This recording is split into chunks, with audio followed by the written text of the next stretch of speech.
Okay, let me address the elephant in the room before I do this unboxing video. Yes, I'm aware that I starred in Red Hood Rises. Yes, I'm aware that the film is horrible. If you liked my performance as the Joker, I appreciate that. And now that I got that out of the way, let's get on to the unboxing video.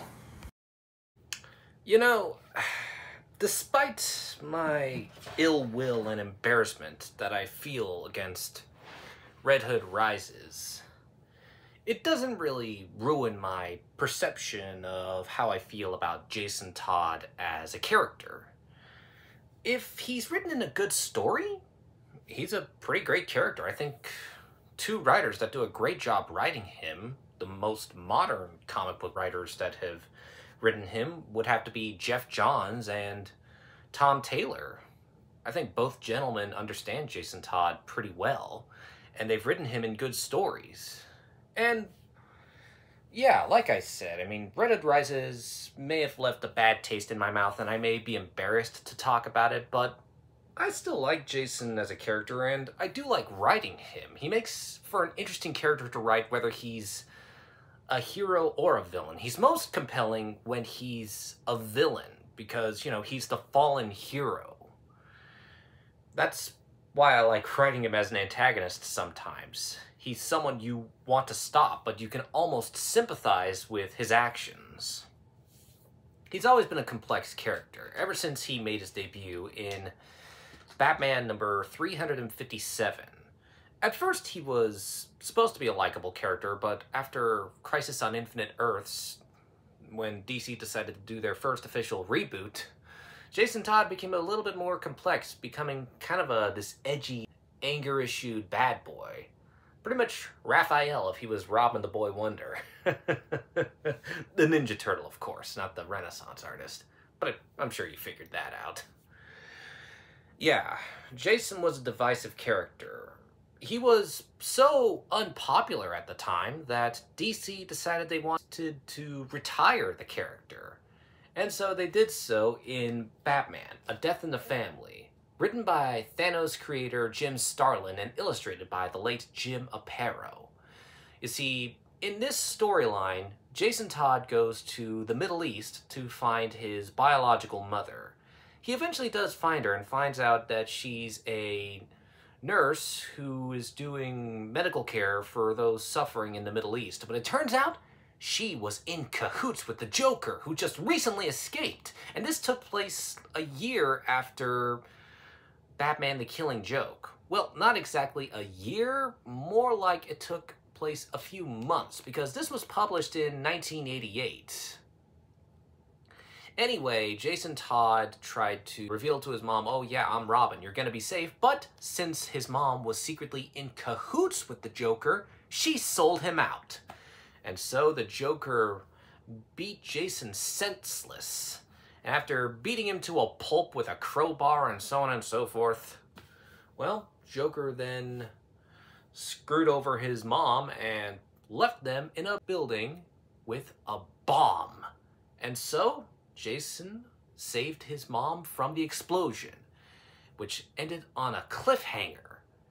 And with this cliffhanger, fans back in 1988 or 1989 had an opportunity to decide Jason Todd's fate. This advertisement right here, you could call this number and pretty much decide whether Jason lives or dies. What a decision. But due to an overruling, Jason Todd died, making him one of the few characters to ever die. And for a while, Jason Todd did stay dead. I mean, his death left a big impact on Batman and many of his supporting characters. And, well, in 2005, they resurrected Jason Todd and turned him into the killer vigilante anti-hero, the Red Hood. He pretty much became the Red Hood as a fuck you to Joker, because Red Hood was one of Joker's personas before he became the Joker, and it resulted in Batman Under the Red Hood, which also became a popular 2010 animated movie with Jensen Ackles voicing Jason Todd. Personally, I think Jensen Ackles is my favorite Jason Todd. I think he's better than Colin as Jason. Not sorry. But you know, try and imagine a world where Jason Todd survived that explosion.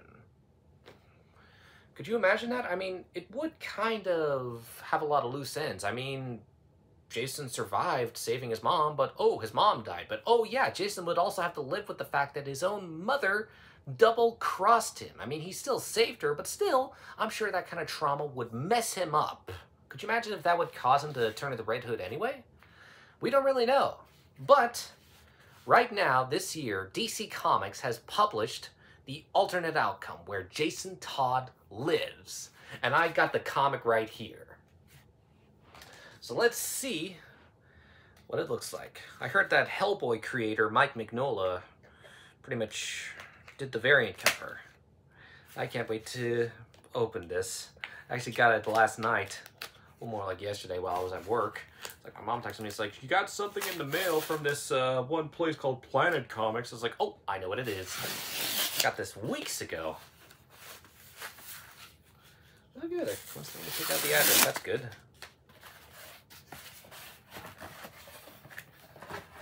Oh, goody goody. Batman, Robin Lives. The shocking alternate ending that you were never allowed to see until now. From the DC Vault. Yeah, that is the Mike Mignola cover.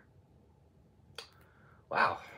Well, they actually do have the alternate outcome in this graphic novel, but it'll be interesting to see this. And wow, this has the vintage DC Comics logo from the 1970s. I mean, this logo was used from, I think, the late 70s all the way till 2005. I remember when they did that new logo. But this is awesome. Really awesome. I can't wait to read this.